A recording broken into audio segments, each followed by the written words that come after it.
नमस्कार, शारदास किचनमध्ये आपले स्वागत आहे। आज आपण अगदी गावरान पद्धतीने झणझणीत तर्रीदार मटण रस्सा भाजी रेसिपी कशी करायची हे बघणार आहोत। चला तर मग रेसिपीला सुरुवात करूया।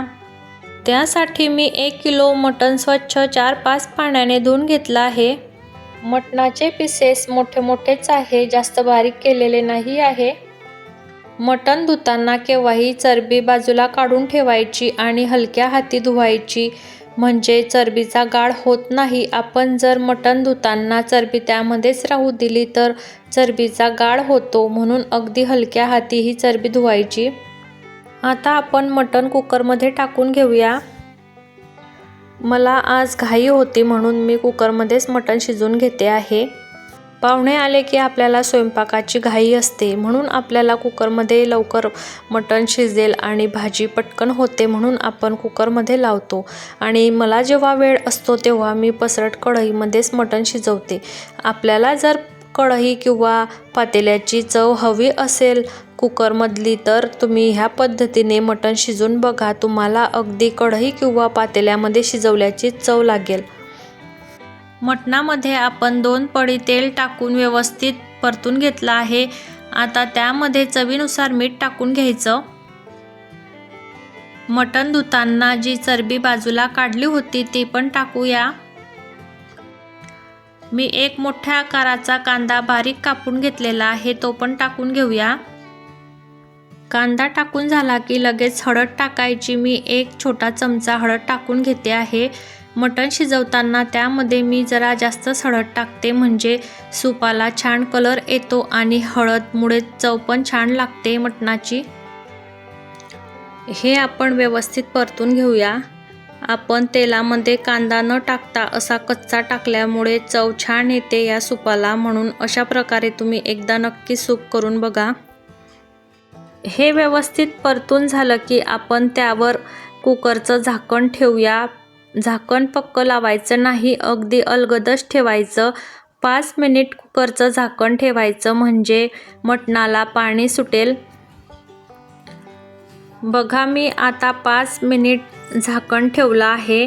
आपण 5 मिनिटानंतर चेक करूया मटणाला पाणी किती सुटलं आहे तर। बघा, 5 मिनिट झालेले आहे, आपण चेक करूया। बघा, आपण 5 मिनिट वाफ काढून घेतलेली आहे आणि मटणाला अंगचं पाणी सुटलेलं आहे। आता आपल्याला हे पाणी पूर्णपणे आटून घ्यायचं आहे, म्हणजे मीठ आणि हळद असते ते मटणामध्ये मुरते आणि मटणाची चव छान येते, म्हणून आपल्याला आधीच पाणी टाकायचं नाही। आता आपण परत झाकण अलगद ठेवूया। मी अजून 5 मिनिट झाकण ठेवलं होतं आणि झाकण उघडून बघितलं तर थोडंफार पाणी आटलं आहे। आपण अजून पूर्णपणे पाणी आटून घेऊया। आपण जर यामध्ये आधीच पाणी टाकून घेतलं तर हे मटण व्यवस्थित शिजत नाही, अगदी बेचव लागते, म्हणून आपल्याला अशाच प्रकारे पूर्णपणे यातलं पाणी आटून घ्यायचं आहे। मग त्यामध्ये गरम पाणी टाकायचं आहे। बघू शकता, यातलं पाणी आटलं गेलं आहे, अगदी एखादा चमचा पाणी आहे यामध्ये। आता आपण त्यामध्ये अगदी कडकडीत गरम केलेलं पाणी टाकूया। मटण बुडेल इतपत पाणी टाकून घ्यायचं आहे आपल्याला। मी 1.5 तांब्या पाणी टाकून घेतलं आहे। पाणी टाकल्यावर व्यवस्थित मिक्स करून घ्यायचं। जास्त पाणी टाकल्यामुळे मटण बेचव लागते, म्हणून अगदी मटण बुडेल इतपतच पाणी टाकायचं आहे आपल्याला। बघा, आपल्याला मटणाचे पीस दिसत आहे, एवढंच पाणी टाकलेलं आहे आपण। आता पाण्याला उकळी येऊ द्यायची, मग झाकण लावायचं। गरम पाणी टाकल्यामुळे पटकन उकळी येते पाण्याला। बघा, छान अशी उकळी येत आहे। आपण जर मटणाचं अंगचं पाणी आटू दिलं तर मटणाला छान मिठाची आणि हळदीची चव येते आणि मटण पण खूप लवकर शिजते, वेळ लागत नाही। आपण कुकरचं झाकण लावून 4 ते 5 शिट्या करून घेऊया। झाकण लावल्यावर शिट्टीवर उचलून बघायची, म्हणजे शिट्टीमध्ये वाफ येते आहे की नाही आपल्याला कळते। कुकरच्या शिट्या होत आहे तोपर्यंत आपण वाटणाची तयारी करूया। वाटणासाठी मी अर्धी वाटी खोबरं किसून घेतलं आहे. व्यवस्थित कुरकुरीत होईपर्यंत भाजून घ्यायचं. सोनेरी रंग येईपर्यंत खोबरं भाजून घ्यायचं, म्हणजे खोबऱ्यातला जो कच्चापणा असतो तो निघून जातो. बघा, छान असा सोनेरी रंग आलेला आहे खोबऱ्याला. त्यामध्येच आपण 1 चमचा मगजबी टाकून घेऊया. मगजबी तुम्हाला टाकायची असली तर टाका, नाही टाकली तरी चालेल, पण मगजबीमुळे छान असा थिकनेस येतो भाजीला, म्हणून मी मगजबी टाकून घेते आहे 1 चमचा. मी छोटे छोटे 4 कांदे कापून घेतले आहे. कांदा वाटणामध्ये जास्त टाकायचा. बघा, मी लांब लांबच कट करून घेतला आहे. कांदा परतताना त्यामध्ये थोडंसं तेल टाकायचं, म्हणजे कांदा लवकर भाजला जातो. कांदा पण सोनेरी रंग येईपर्यंत भाजून घ्यायचा. बघा, कांद्याला सोनेरी रंग आलेला आहे. व्यवस्थित कांदा भाजला गेला आहे. कांदा जास्त काळपट करायचा नाही, अगदी सोनेरी रंग येईपर्यंतच भाजायचा, नाहीतर भाजी करपल्यासारखी लागते. बघा, व्यवस्थित कांदा भाजून झाला आहे. कांदा आपण बाजूला करून घेऊया.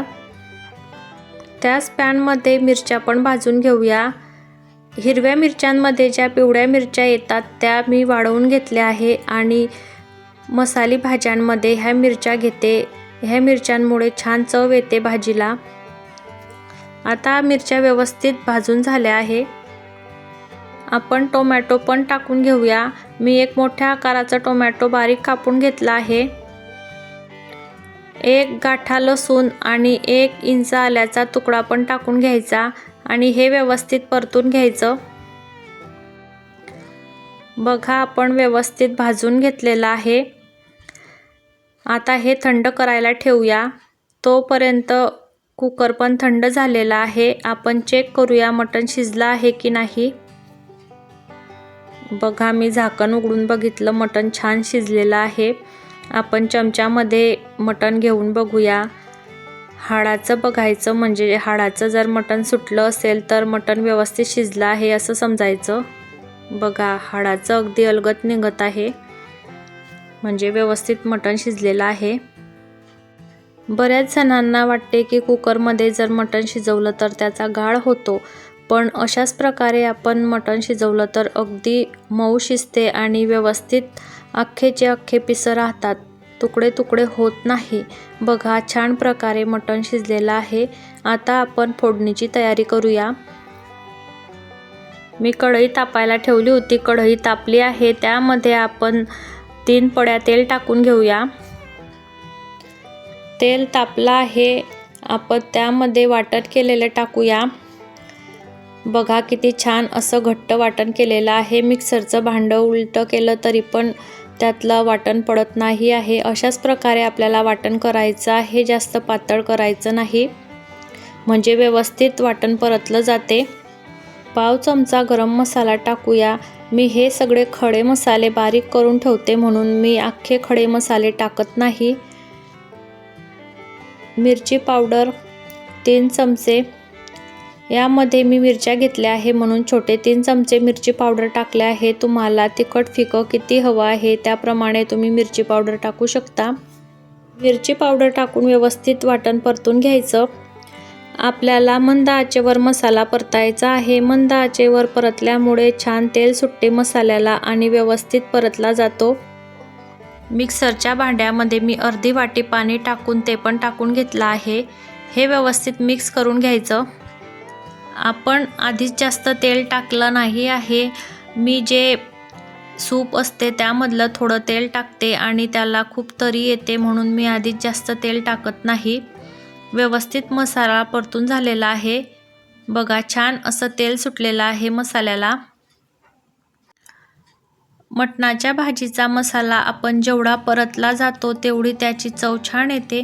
बघा, मी आता सूपमधलं वरची तरी घेतलेली आहे 1 चमचा. ती टाकायची, म्हणजे भाजीला छान तरी येते आणि जास्त तेलकट पण होत नाही असं केल्यामुळे भाजी. बघा, छान असं तेल सुटलेलं आहे मसाल्याला. आता आपण हे व्यवस्थित परतून घेऊया। बघा किती तेल सुटलेलं आहे, बघू शकता। आपण जर आधी जास्त तेल टाकून दिलं तर सूपमध्ये पण तेल असते, त्यामुळे भाजी जास्त तेलकट लागते आणि भाजी खाताना ठसके जातात। म्हणून केव्हाही अशाच प्रकारे ही भाजी करायची, म्हणजे छान चव येते आणि ठसका पण जात नाही भाजी खाताना। मसाला व्यवस्थित परतून झालेला आहे, त्यामध्ये आपण मटण टाकून घेऊया। हे सूप टाकल्यामुळे आपल्याला वरून जास्त पाणी टाकायची गरज पडत नाही। जेवढी ही भाजी सुपात केली तेवढी ही भाजी खायला अप्रतिम लागते। म्हणून केव्हाही शिजवताना त्यामध्ये जास्तीचं पाणी न टाकता अशाच प्रकारे ही भाजी करायची। व्यवस्थित मिक्स करून घ्यायचं। मी कुकरमध्ये 1 वाटी पाणी टाकलं आहे, तेवढंच पाणी टाकणार आहे, जास्तीचं पाणी टाकणार नाही वरून। बघा छान अशी तरी आलेली आहे भाजीला। मीठ अगदी चिमूटभर टाकलं आहे मी, आधीच मीठ टाकलं होतं, त्यामुळे जास्त मीठ टाकायची गरज पडत नाही। आता आपण त्यामध्ये कोथिंबीर टाकून मिक्स करून घेऊया। आता आपण 5 मिनिट छान खडखडीत उकळी काढून घ्यायची भाजीला। तुमच्याकडे जर पाहुणे आले आणि त्यांना जर तुम्ही अशी झणझणीत गावरान पद्धतीची भाजी खाऊ घातली तर पाहुणे तुमची नक्की तारीफ करतील, इतकी छान ही भाजी होते। तुम्हाला माझी गावरान पद्धतीची झणझणीत तरीदार मटण रस्सा भाजी आवडली असेल तर चॅनलला लाईक करा, शेअर करा आणि सबस्क्राईब केलं नसेल तर सबस्क्राईब करून घ्या। भेटूया पुढच्या व्हिडिओमध्ये। धन्यवाद।